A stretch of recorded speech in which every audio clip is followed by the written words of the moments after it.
हाफिजगंज क्षेत्र में 9 साल पुराने दुष्कर्म केस में बड़ा फैसला आया, जिसमें गांव के पंकज को नाबालिग से दुष्कर्म का दोषी ठहराते हुए पॉक्सो कोर्ट ने 20 साल की सजा सुनाई और कुल 11,000 रुपए का जुर्माना सुनाया। बरेली देहात के फतेहगंज पश्चिमी के व्यापारी नेता आशीष कुमार अग्रवाल पर सरकारी कार्यालय में घुसकर हंगामा करने, गाली गलौज करने और दस्तावेज फाड़ने का आरोप लगा है। घटना 21 नवंबर के शाम की है। आरोप है कि उन्होंने अधिकारियों को पैसे के फर्जी मामले में फंसाने और ट्रांसफर कराने की धमकी भी दी। पुलिस ने तहरीर प्राप्त कर मामले की जाँच शुरू कर दी है।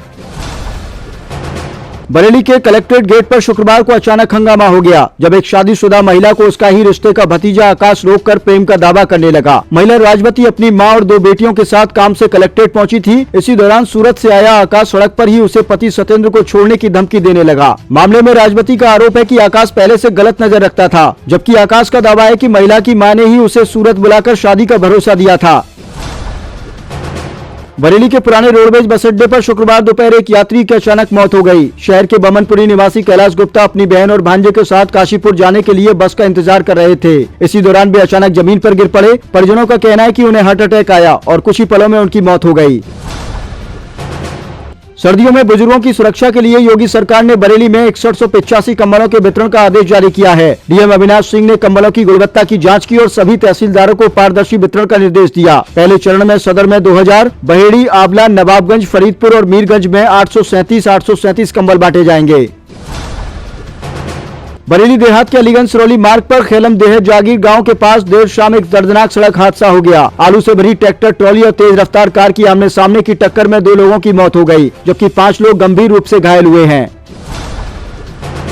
मुख्यमंत्री योगी आदित्यनाथ ने कहा कि एक जनपद एक उत्पाद योजना अब अपने नए चरण ओडीओपी 2.0 के साथ स्थानीय उद्योग, स्वरोजगार और निर्यात को नई ऊंचाइयों पर ले जाने के लिए तैयार है। उन्होंने बताया कि बदलते वैश्विक बाजार, तकनीक, गुणवत्ता और पैकेजिंग की जरूरतों को देखते हुए ओडीओपी को और अधिक व्यापक और व्यावसायिक रूप से आगे बढ़ाया जाएगा।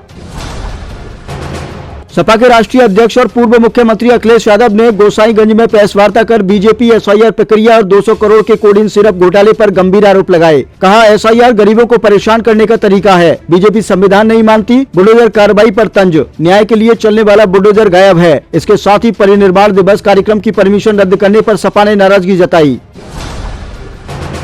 रामपुर में समाजवादी पार्टी के वरिष्ठ नेता आजम खान के बेटे और पूर्व विधायक अब्दुल्ला आजम को 2 पासपोर्ट मामले में 7 साल की सजा और 50,000 रुपए का जुर्माना सुनाया गया। अब्दुल्ला पहले से ही 2 पैन कार्ड मामले में जेल में हैं। वर्ष 2019 में दर्ज शिकायत में आरोप था कि उनके पास 2 अलग-अलग पासपोर्ट थे, जिनका दुरुपयोग विदेश यात्रा, पहचान पत्र और आर्थिक लाभ के लिए किया गया। दिल्ली के हैदराबाद हाउस में प्रधानमंत्री नरेंद्र मोदी और रूस के राष्ट्रपति व्लादिमीर पुतिन ने 23वें भारत रूस शिखर सम्मेलन के बाद साझा प्रेस कॉन्फ्रेंस की। प्रधानमंत्री मोदी ने कहा कि पुतिन की यह यात्रा ऐसे समय हो रही है जब दोनों देशों के संबंध कई अहम पड़ावों से गुजर रहे हैं। उन्होंने 25 साल पहले पुतिन द्वारा रखी गई सामरिक भागीदारी की नींव को याद किया और कहा कि भारत रूस की मित्रता ध्रुव तारे की तरह स्थिर रही है।